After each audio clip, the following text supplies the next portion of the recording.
Rajem Službe Barje za to res plemenito pobudo in seveda mestne občine Ljubljana, ki nas v naših prizadevanjih organizacij teh dnevnih centrov aktivnosti za starejše, moram reči, da nepričakovano dobro podpira.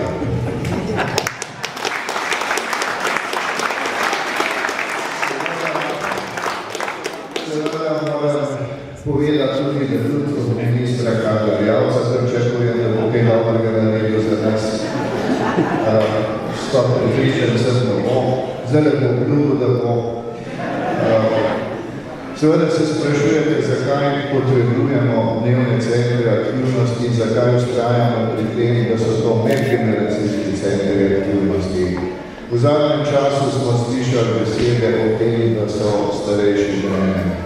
Veste, če bomo začeli govoriti o tem, da je katerikoli del družbe, katerikoli starostna skupina družbe breme, potem bo s tem konc medgeneracijske solidarnosti. Ne moramo segmentirati v življenje na 10, 20, 30, 50 let. Mi smo povezani drug z drugim, predvsem je pa življenje tako narejeno, da se staramo od prvega dne, ki se rodimo. Zakaj dnevni centri aktivnosti?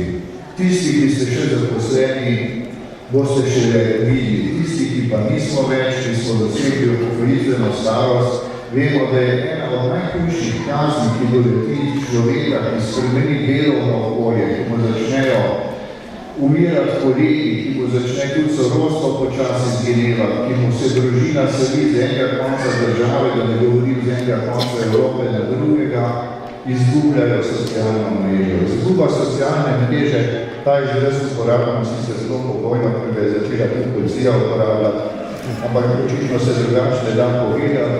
Izguba socialne mreže, veste, ima pa za posledico marsikaj depresije, tudi hujše oblike bolezni. To, kar se v dnevnih centrih prizadevamo, je vrniti ljudem socialno mrežo, ki jo v starosti, ko se upokojijo in v nadaljevanju tudi izgubijo.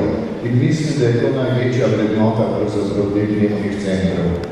Novi dnevni center, ki ga bomo dobili na Ajdovščini, bomo poskušali opremiti tako, da bomo naredili korak naprej, da bo opremljen tudi za izobraževanje, za medgeneracijske kontakte in seveda ne nazadnje tudi za mednarodna srečanja, ki jih pa že organiziramo. Župan gospod Jankovič nam je 29. aprila omogočil uporabo dvorane mestnega sveta, kjer smo imeli eno zelo uspešno in kasneje tudi mednarodno hvaljeno, mednarodno strokovno posvetovanje o nasilju nad starejšimi. Skratka, mi bomo poskusili ta center organizirati tako, da bomo tukaj še bolj uspešni.